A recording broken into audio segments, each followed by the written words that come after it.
Alright, well, we're back here at Fremantle campus of the University of Notre, Australia, and for this video I thought we'd try something a little different and bring in a special guest. And guests don't come any more special than my old friend Tom Gourlay. Tom, good to see you. Thanks, Father Mark. Thanks for having me here. It's what I've always wanted.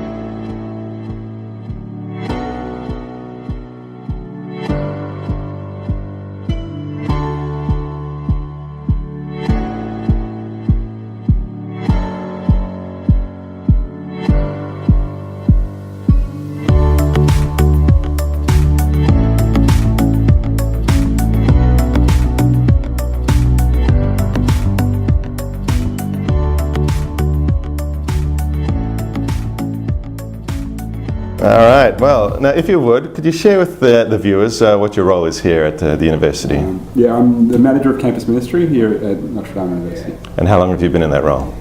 Just over 4 years. Excellent. Well, Tom, you're going to come in very handy, because in our last video I spoke a bit about how to keep your faith at university. And today I was hoping to discuss the next step for people who are strong in their faith, how to share your faith at university. Needless to say, it's not the easiest thing in the world to do. No, certainly not. Certainly not. Well, that's a big task and a big question to ask. I think faith is, use cliche type language, faith is more caught than taught or whatever else. I think that's probably the best point of entry, I would say, into a conversation about sharing faith, particularly in a place like a university.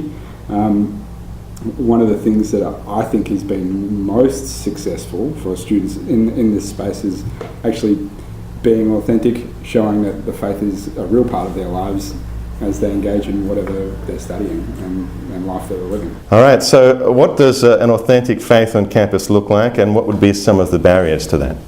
An authentic faith, I think, is something that just permeates how we live. One of the things that I think is really important is that the faith is not this external or extrinsic add-on to my life, but actually something that forms who I am as a person, and then how I engage with those around me, how I engage with the studies that I'm undertaking or the job that I might do on the side.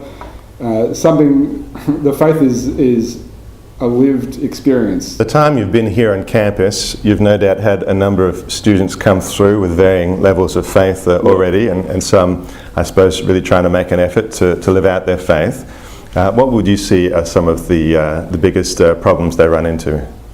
I think our culture is not really that friendly towards the faith and people of faith.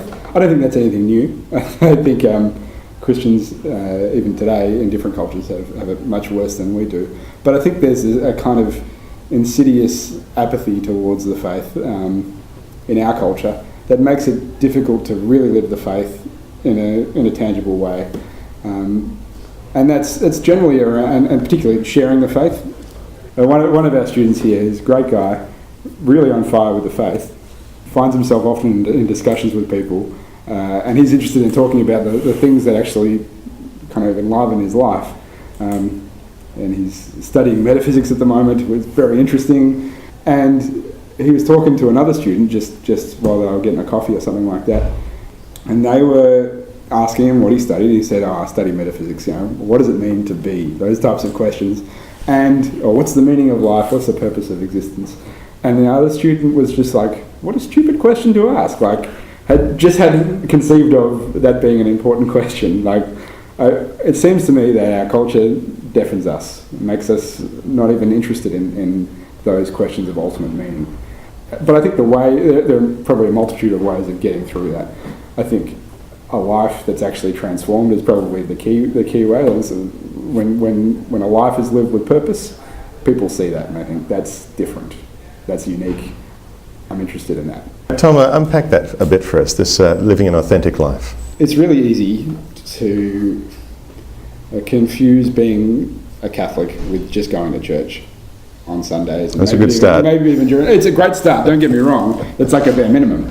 But it's very easy to confuse that's what it means to be a Catholic, my relationship with God at Mass, and that's it. An hour on Sunday, maybe even once during the week, or you're part of the local youth group or something like that. But an authentic faith, one that's really lived, actually affects how you are in the world. So Mass is not just something that you do on a Sunday, but your whole week leads up to that. Living that authentically means like a fundamental posture should be one of receiving God's grace and being thankful of that. So this, to be like Oprah Winfrey, I'd say like an attitude of gratitude. But I know that's cliche, but cliches are cliches for a reason, and there's something true in that. To actually foster that kind of baseline of being thankful for what we've been given, and look, we've been given so much. So if we're operating from this baseline of gratitude, then I put my best effort in the work that I do, or I put my best effort in the relationships that I do, or I always seek forgiveness, like for the wrongs that I do. That as a fundamental posture to kind of foster in our lives, I think is a really important one. So at a university campus, there's this great engagement with ideas. A lot of people are quite confident in the positions that they've adopted, many of which, as we know these days, aren't that accommodating to Christian belief. What advice would you give for someone in the face of this kind of situation? Fundamentally, I think you win people over with love. And I know that sounds, again, a little bit cliche, a little bit naff, but when we're engaging in often even heated debate, if we can try and show love for the people that we're engaging with, to engage charitably, I think is what I mean by that, to really try and seek the truth in any discussions that we might have, but then also be aware of the fact that that's a person on the other side who's perhaps espousing ideas that we might find affronting or offensive or somehow endangering our faith. To remember that those are people, and that they might be holding to these ideas really strongly. So there's a way of engaging with those ideas that doesn't do violence to them as a person. The faith is always offered in freedom and is always accepted in freedom. And so it's not up to me or you or anyone to force that on anyone, and to allow the fact that the truth is pretty strong of its own, and it can actually stand up to a whole lot of questioning and a whole lot of prodding and poking and seeing what it is. And I think we shouldn't be afraid of people asking questions. We shouldn't be afraid of asking those questions ourselves and really trying to get at the meaning of the faith and who Jesus is and what the church does teach. And I think that makes us stronger Christians. Hopefully when those people that we're engaging with and praying for, I would say, when they have an opportunity, when their heart opens in some way, that they realise that what has been presented to them in the past, and it might be years down the track, they remember that there was some firm truth that was presented charitably, and that warrants further investigation. All right, thanks so much for speaking with us, Tom. Before we go, anything you want to say about campus ministry here at Fremantle campus? There's been a lot going on this semester and looking to continue into the future, which is great. One of the key things that we do is hospitality. So Tuesday mornings we put on a big coffee, plunge in, we call it, but we have that perpetually throughout the week as well, which is great. We've been discussing Pope Francis's recent apostolic exhortation. We're looking to do a retreat later in the year, which is great. But one of the great things that we have is we have Mass every day on campus. We have confession every day on campus. And so I just invite everyone down to participate in that. And I'd put the challenge out to invite the person sitting next to you in class.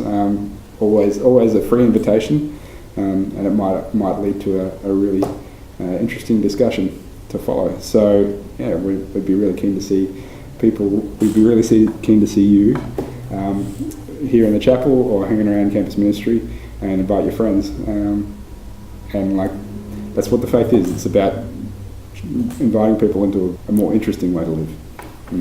Thanks so much, Tom, and thanks very much for watching. If anyone has any suggestions about things you'd like to see us cover in these videos in the future, please leave a comment down below. And until next time, be a saint.